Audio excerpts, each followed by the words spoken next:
Assalamualaikum warahmatullahi wabarakatuh. Alhamdulillahirabbil alamin wa bihi nasta'in ala umurud dunya waddin. Wassalatu wassalamu ala asyrafil anbiya'i wal mursalin walhamdulillahirabbil alamin. Saya dari kelompok 12 akan mempresentasikan materi yang berjudul komunikasi persuasif. Sebelum kita memasuki ke pembahasan komunikasi persuasif, saya akan memberitahu dulu kepada teman-teman apa saja yang dibahas di dalam komunikasi persuasif. Yang pertama, pengertian komunikasi persuasif. Yang kedua, tahap atau proses komunikasi persuasif. Yang ketiga, teknik-teknik komunikasi persuasif. Yang keempat, prinsip komunikasi persuasif. Yang kelima, perencanaan penulisan pesan persuasif. Yang keenam, hambatan komunikasi persuasif. Yang ketujuh, komunikasi persuasif dalam hubungan masyarakat. Ya, jadi itu adalah pembahasan pokok yang di dalam komunikasi persuasif. Kemudian pembahasan pertama yaitu pengertian komunikasi persuasif. Ronald dan Carl mendefinisikan komunikasi persuasif merupakan suatu proses komunikasi yang padat, di mana individu atau sekelompok menunjukkan pesan, sengaja atau tidak disengaja, dengan cara verbal dan non-verbal, untuk memperoleh suatu respon yang khusus dari individu maupun grup. Littlejohn dan Foss 2011. Menurut KBBI, Kamus Besar Bahasa Indonesia, persuasif sendiri berarti bersifat membujuk secara halus supaya menjadi yakin. Jadi, inti dari komunikasi persuasif adalah komunikasi yang menunjukkan pesan dengan cara verbal dan nonverbal yang bertujuan untuk membujuk audiens atau khalayak ramai untuk menerima informasi dari komunikator. Dan adalah pembahasan kedua, yaitu tahap atau proses komunikasi persuasif. Menurut Wilbur 1971, komunikasi memandang persuasif sebagai proses komunikasi di mana komunikator berusaha memperoleh respon yang diinginkan dari penerima pesan. Kemudian proses komunikasi terdiri dari perkenalan beberapa informasi yang mengarahkan penerima untuk menilai kembali persepsinya tentang lingkungannya dan menilai kembali apa yang menjadi kebutuhan dan cara untuk memenuhi kebutuhan, hubungan sosial, kepercayaan atau sikap mereka. Kemudian menurut Larson 1986, salah satu model komunikasi yang digunakan untuk menjelaskan proses komunikasi persuasif adalah model komunikasi SMCR. Apa itu SMCR? Kepanjangan dari source, sumber, message, pesan, channel, saluran, dan receiver, penerima. Terdiri dari 4 unsur komunikasi, yaitu sumber, pesan, saluran komunikasi, dan penerima pesan. Keempat unsur tersebut merupakan bagian dari proses persuasif. Kemudian yang pembahasan ketiga yaitu teknik-teknik komunikasi persuasif. Teknik-teknik komunikasi persuasif itu terbagi menjadi 8 teknik. Yang pertama, teknik fear arousal adalah teknik dalam komunikasi persuasif dilakukan dengan cara mengomunikasikan pesan dalam bentuk ucapan atau kalimat yang mengajak seseorang agar tidak melakukan tindakan-tindakan yang merugikan dirinya sendiri dan orang lain. Dan yang kedua, teknik partisipatif.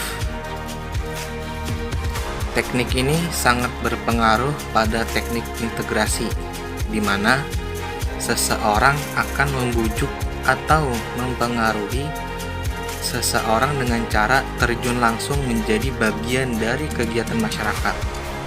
Hal ini bertujuan untuk menarik simpati masyarakat agar melakukan suatu kegiatan yang dikampanyekan dan terhindar dari hal-hal yang tidak diinginkan. Dan yang ketiga, teknik payoff. Teknik komunikasi persuasif yang mengintegrasikan cara dengan janji atau imbalan apabila seseorang telah berhasil melakukan anjuran atau kampanye yang diberikan oleh pihak komunikator. Kemudian selanjutnya teknik keempat. Teknik keempat yaitu teknik emotional appeal. Teknik ini melibatkan seseorang untuk berintegrasi dalam sebuah kegiatan, sehingga kegiatan tersebut memberikan kesan yang mudah membangkitkan emosi seseorang. Emosi di sini yaitu suatu gairah, semangat ya. Hal ini memberikan dampak positif dalam diri seseorang agar membangkitkan semangat untuk menyelesaikan suatu strategi dalam mencapai tujuan bersama. Kemudian teknik kelima yaitu teknik asosiatif. Teknik asosiatif melibatkan seseorang untuk berintegrasi dengan cara berhubungan langsung dengan tokoh dan objek, serta melibatkan suatu peristiwa yang sedang menjadi perhatian komunikan. Kemudian teknik yang keenam adalah teknik integrasi. Teknik integrasi bertujuan untuk menjalin keharmonisan komunikasi, dan tujuan lainnya adalah agar komunikan dapat merasakan menjadi bagian dari komunikator. Hal ini dikarenakan teknik integrasi ini mengajak seseorang komunikan dengan cara menggunakan kata-kata kita atau kami sebagai simbol bahwa antara komunikator dan komunikan tidak memiliki keterbatasan. Yang ketujuh, teknik red herring adalah teknik ini dilakukan oleh komunikator pada waktu yang mendesak. Teknik ini berhubungan dengan perdebatan sehingga membutuhkan sebuah argumen yang kuat untuk menjadi pemenang. Seseorang komunikator akan mengalihkan pembicaraan yang didebatkan ke arah materi yang dikuasainya, maka peluang untuk menang dapat terwujud. Kemudian teknik yang terakhir, teknik tataan. Teknik tataan adalah menyusun suatu pesan dalam komunikasi secara sistematis, sehingga seseorang akan terpengaruh dan tertarik terhadap isi pesan tersebut. Seorang komunikator dituntut untuk memiliki keterampilan dalam menyusun kata per kata dalam menyampaikan pesan. Pesan akan mudah dipahami dan komunikan akan tertarik untuk mengikuti kata-kata yang disampaikan oleh komunikator. Kemudian selanjutnya yaitu prinsip-prinsip dalam komunikasi persuasif. Yang pertama, prinsip pemaparan selektif. Prinsip ini menerangkan bahwa hukum pemaparan selektif. Hukum ini setidaknya memiliki dua bagian, yaitu yang pertama, pendengar akan secara aktif mencari informasi yang mendukung opini, kepercayaan, nilai, keputusan, dan perilaku mereka. Yang kedua, pendengar akan secara aktif menghindari informasi yang bertentangan dengan opini, kepercayaan, sikap, nilai, dan perilaku mereka yang sekarang. Kemudian yang kedua, prinsip partisipasi halayak. Persuasi akan berhasil bila komunikan berpartisipasi aktif dalam presentasi komunikator, misalnya dalam mengulang atau mengikhtisarkan apa yang disampaikan. Agitator yang berhasil mengumpulkan massa seringkali mengajak massanya menyanyikan slogan-slogan, mengulangi semboyan, dan sebagainya. Kemudian prinsip yang ketiga adalah prinsip enokulasi.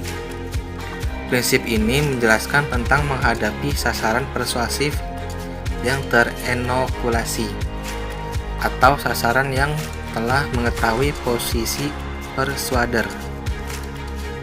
Persuader itu komunikasi yang digunakan untuk mempengaruhi dan meyakinkan orang lain dan telah menyiapkan berupa argumen untuk menentangnya, sehingga pada posisi ini seseorang persuader perlu melakukan persiapan seperti mempersiapkan argumen dan lain-lain dalam proses komunikasi yang akan dilakukan. Kemudian prinsip yang terakhir itu prinsip yang keempat, prinsip besaran perubahan. Prinsip ini mengatakan bahwa semakin besar dan semakin penting perubahan yang diinginkan oleh persuader, maka semakin besar tantangan dan tugas untuk mencapai tujuan persuasif. Karena makin besar dan makin penting perubahan yang diinginkan atas diri halayak, maka makin sukar tugasnya. Manusia berubah secara berangsur. Persuasif karenanya paling efektif bila diarahkan untuk melakukan perubahan kecil dan dilakukan untuk periode waktu yang cukup lama. Kemudian pembahasan yang kelima dalam komunikasi persuasif yaitu perencanaan penulisan pesan persuasif.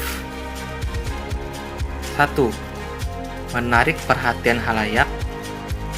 Menarik perhatian halayak dapat dilakukan dengan beberapa cara, misalnya menggunakan gambar, menggunakan warna yang mencolok, penyajian headline, judul atau sesuatu yang ingin disampaikan, dan tata letak teks iklan keseluruhan. Selain itu, kita juga dapat menggunakan humor atau menggunakan suara-suara yang meyakinkan halayak. Kemudian kedua adalah membangkitkan minat halayak. Setelah kita memperoleh perhatian halayak, langkah selanjutnya adalah membangkitkan minat halayak terhadap produk atau layanan yang ditawarkan atau informasi yang kita sampaikan. Membangkitkan minat halayak hendaknya dilakukan dengan tetap memperhatikan karakteristik halayak sasaran. Hal ini dimaksud agar halayak dapat memilih dan memilah pesan-pesan persuasif yang dipandang penting bagi halayak sasaran. Kemudian yang ketiga, membangkitkan hasrat halayak. Pada tahap ini, kita membantu halayak untuk menerima ide atau gagasan yang disampaikan dengan cara menjelaskan bagaimana perubahan yang terjadi dapat memberikan keuntungan atau manfaat bagi halayak baik secara personal maupun profesional. Kemudian yang keempat adalah menstimulasi tindakan. Tindakan adalah tahapan di mana kita mempengaruhi halayak atau audiens untuk mengambil tindakan agar halayak bersedia melakukan tindakan sesuai dengan yang diinginkan. Maka yang perlu dilakukan adalah menyediakan jenis-jenis informasi yang dapat memenuhi kebutuhan halayak untuk mengambil tindakan, termasuk tenggat waktu dan nomor kontak yang dapat dihubungi. Kemudian yang kelima adalah memotivasi khalayak untuk melakukan tindakan. Memotivasi khalayak untuk melakukan tindakan adalah salah satu teknik komunikasi persuasif. Umumnya, khalayak membutuhkan waktu untuk mengambil tindakan. Karenanya, kita perlu memotivasi khalayak untuk melakukan tindakan sesuai dengan yang diinginkan. Hal ini dapat dilakukan dengan cara menyarankan kepada khalayak untuk melakukan tindakan sesuai dengan yang diinginkan, menekankan pada akibat-akibat positif. Kemudian pembahasan yang keenam yaitu hambatan komunikasi persuasif. Hambatan komunikasi persuasif yaitu suatu hambatan dalam menyampaikan informasi dan gagasan kepada audiens dan khalayak ramai. Hambatan komunikasi persuasif ada 6. Yang pertama adalah hambatan sosiologis. Hambatan sosiologis berupa perbedaan status suatu komunikasi seringkali tidak tercapai diakibatkan karena perbedaan status yang sangat mencolok. Kemudian yang kedua, hambatan psikologis. Hambatan psikologis dapat berupa prasangka adanya kepentingan pribadi terhadap perubahan dan pengamalan buruk. Dan kemudian yang ketiga adalah hambatan semantik. Hambatan semantik yaitu ketidakpahaman terhadap penguasaan perbendaharaan kata dan tata bahasa yang dapat menimbulkan miskomunikasi dan mispersepsi di antara orang yang berkomunikasi. Kemudian hambatan yang keempat yaitu hambatan ekologis. Hambatan ekologis terjadi karena gangguan lingkungan terhadap proses berlangsungnya komunikasi, seperti kondisi lingkungan yang tidak nyaman, bising, dan lain-lain. Kemudian yang kelima adalah hambatan antropologis. Hambatan antropologis terjadi karena perbedaan pada diri manusia seperti warna kulit, postur tubuh, budaya, dan lain-lain. Hambatan mekanik. Hambatan mekanik merupakan hambatan yang berasal dari media yang digunakan dalam berkomunikasi. Jadi itu semua adalah hambatan komunikasi persuasif. Kemudian pembahasan yang terakhir adalah komunikasi persuasif dalam hubungan masyarakat. Komunikasi persuasif memiliki peran yang sangat penting dalam setiap aktivitas public relation, hubungan masyarakat. Bahkan karena pentingnya peran komunikasi tersebut, aktivitas public relation akan lumpuh jika tidak menguasai komunikasi persuasif. Menurut Imron, komunikasi persuasif tidak sekedar menyampaikan informasi kepada audiens untuk menumbuhkan pemahaman mengenai sesuatu masalah, tetapi terdapat aspek membujuk, merayu, dan meyakinkan kepada penonton agar bisa mengubah sikap dan perilaku. Ciri khas komunikasi persuasif tersebut tentu saja selaras dengan aktivitas yang perlu dilakukan oleh seseorang public relation saat melaksanakan tugasnya. Oleh karena itu, seorang public relation officer sangat diperlukan untuk memiliki keahlian dan kemampuan untuk mengimplementasikan teori dan konsep serta metode komunikasi persuasif dalam menjalankan tugas-tugasnya, ujar Pak Imron, dosen jurusan komunikasi Fakultas Dakwah UIN Bandung. Terima kasih atas perhatiannya, dan hanya segitu yang dapat pemakalah sampaikan. Mohon maaf sebesar-besarnya jika pemakalah ada kekurangan dalam menyampaikan materi.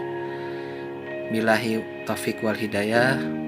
Wassalamualaikum warahmatullahi wabarakatuh.